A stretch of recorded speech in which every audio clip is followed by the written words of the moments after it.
Ағасынан айырылған Зорбайды үйінен қуып шықты. Еске салайық, жақында Бауыржан Зорбайдың ағасы өмірден озған болатын.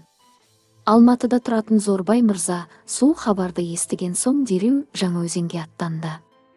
Ағасының өлімінен кейін Бауыржан Зорбай Жаңаөзенде күтпеген мәлімдеме жасады. Бауыржан басталды.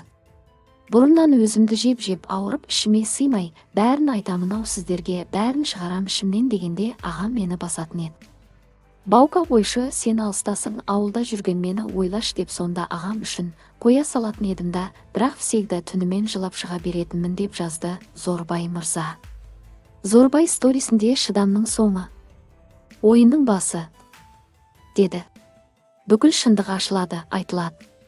Не істесеңдер, оны істеңдер. Ағам үйіне мені қусаңдар, оғанда көндім. Жүрегімнен ағамды қуа алмайсыңдар. Маған бірнеше зат ойластыруы мүмкін олар. Есличто кінәлі адамдарды білесіңдер. Олардан бәрі шығады. Ат-атымен, түр-түрмен жазам. Тіпті бүгінгі қуып шығу жайлы. Видео, аудио бәрі салынады. Ел білсін, деп жазды Бауыржан Зорбай. Сонымен қатар өз туған ағамның үйінен өзімді қуып шықты. Жас тоқтамай жатыр, тоқтаса шығарамын. Қош Жаңаөзен, қош 200-лер, қош ақша құмарлар, деді көзіне жас алған Бауыржан Зорбай мырза.